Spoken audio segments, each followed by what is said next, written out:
যে কোনো পার্টি বা ঘরোয়া অনুষ্ঠানে বিভিন্ন ধরনের ভর্তা বানাতে আমাদের সবারই ইচ্ছা করে, আমিও তাই করি। আজ আপনাদের সাথে শর্টকাট মজাদার কিছু ভর্তার রেসিপি শেয়ার করছি, আশা করছি আপনাদের ভালো লাগবে।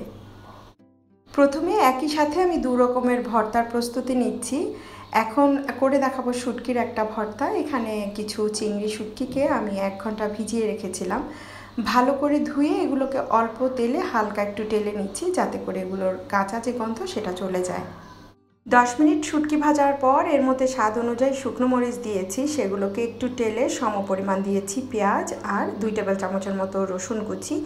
এগুলোকে আমি হালকা একটু ভাজবো, তবে এগুলোকে নরম করে ফেলবো না, তাতে করে ভর্তাটা একটু স্বাদের হবে। একই সাথে শিম ভর্তার জন্য আমি বড় 2 পিস রুই মাছকে ভেজে নিয়েছি আগেই। এবার মাছের থেকে অর্ধেক পরিমাণ পেঁয়াজ এবং অল্প একটু রসুন একসাথে টেলে নিয়েছি, সাথে টেলে নিচ্ছি কাঁচামরিচ আর আগে থেকে সিদ্ধ করে রাখা কিছু শিম আমি পেঁয়াজের সাথে টেলে নিয়েছি। এখানে আপনারা মাছের পরিমাণ বেশি রাখলে ভর্তাটা স্বাদের হবে। তো সব কিছু টেলে নেওয়ার পর বাড়তি এখানে যোগ করছি ধনেপাতা আর কিছু বেরেস্তা। সব কিছুকে আপনারা চাইলে একসাথে ব্লেন্ড করে নিতে পারেন, আবার চাইলে আস্ত পেঁয়াজ সরিয়ে রাখতে পারেন।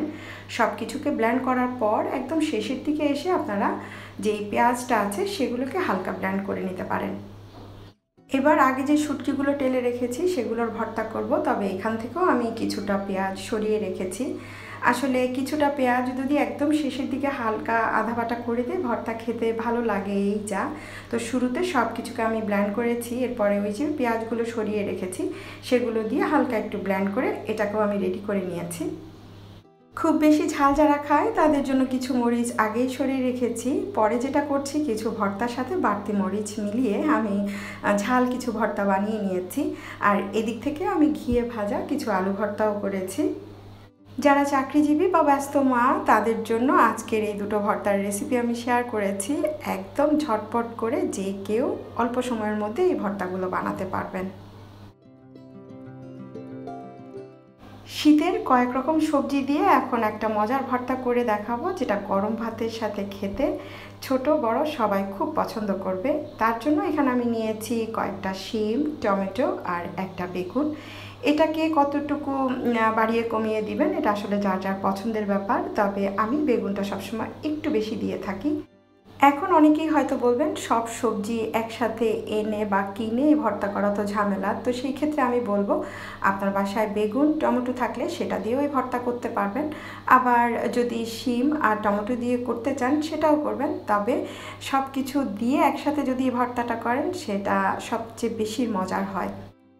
এই যে শিম, এটা সব সময় পাওয়া যায় না, তো এটার জন্য একটা কাজ আপনারাও আমার মতো করতে পারেন। সেটা হচ্ছে শিমকে ধুয়ে শুকিয়ে তারপরে আপনারা ছোট ছোট টুকরো করে যে কোনো প্যাকেটে বা ছোট ছোট প্যাকেট করে ভর্তা বানানোর জন্য ডিপে রেখে দিতে পারেন।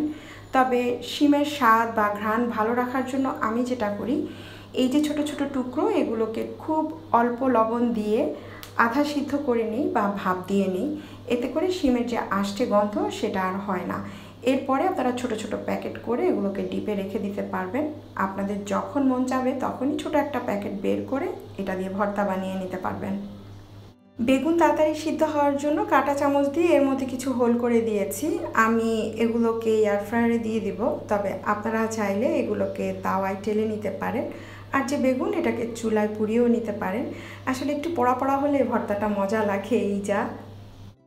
এয়ার ফ্রায়ার যাদের আছে তারা চাইলে 9 কি 10 মিনিটের জন্য এটাকে বেকিংয়ে দিয়ে দিতে পারেন। দেখবেন যে একদম উপরটা সুন্দর পুড়ে পুড়ে গেছে আর খুব অল্প সময়ের মধ্যে না এটা সিদ্ধও হয়ে যাবে।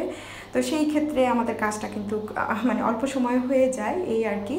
তো এখন যেটা করছি, এই যে শিম এর সাথে আমি কিছু কাঁচামরিচ দিয়ে দিয়েছি, একসাথে একটু সিদ্ধ হয়ে যাবে। তবে আপনারা যদি কাঁচামরিচটাকে এয়ার ফ্রায়ারে বা বেগুনের সাথে টেলে নেন সেটা সবচেয়ে ভালো। আর যারা শুকনো মরিচ বা ঝাল খেতে পারেন তাদের জন্য তো বলবো একটু শুকনো মরিচ টেলে নেবেন, সেই ভর্তা খেতে অনেক বেশি মজার হয়। আমার এই ভর্তাগুলো যেহেতু বাচ্চারাও খাবে, তো সেভাবে আমি করে নিচ্ছি। এখন এই যে ছোট একটা ফয়েল পেপারের মধ্যে আমি শিমগুলোকে সেই বেগুনের সাথে কয়েক মিনিটের জন্য দিয়ে দিব, যাতে করে শিমটা একটু বার্ন হয়। আর যারা ফ্রাই প্যানে বা তাওয়ায় করবেন তারা তো তাওয়ায় একসাথে একটু টেলে নেবেন, ব্যাস অল্প সময়ে কাজটা সেরে যাবে। এই যে দেখেন খুব অল্প সময়ের মধ্যে সব কিছু সিদ্ধ হয়ে গেছে এয়ার ফ্রায়ারে এবং উপরে একটু বাড়ানো হয়েছে। এখন আপনারা চাইলে টমেটো চামড়া ফেলে দিতে পারেন, তবে আমি সেটা করব না। আমি চামড়া সহই টমেটোগুলোকে একটু কুচি কুচি করে নেব। আর এগুলোকে না একেবারে চটকে ভর্তা করে ফেলা বা পানি করে ফেলা যাবে না। একটু কণা কণা বা চাঙ্কি পিস যদি ভর্তার মধ্যে থাকে সেই ভর্তাটা খেতে বেশি ভালো লাগে। তো এখন আমি প্রথমে টমেটোগুলোকে কুচি করে নিয়েছি, এরপর যে বেগুনটা আছে ওটার চামড়াটা আমি প্রথমে ছাড়িয়ে নিয়েছি, এরপর বেগুনটাকেও ছোট ছোট পিস করে কেটে নিচ্ছি। এবার আমি আগে থেকে কুচি করে রাখা ধনিয়া পাতা আর যে পেঁয়াজ নিয়েছি এগুলোকে একটু লবণ দিয়ে চটকে নেব। তবে এই পেঁয়াজকেও আমি চটকে নরম করে ফেলবো না, একটু আলতো হাতেই চটকে নিয়েছি। এরপর যে শিমটা আছে ওটাকেও আমি হাত দিয়ে একটু চটকে নিচ্ছি, যেহেতু শিমটা একটু শক্ত।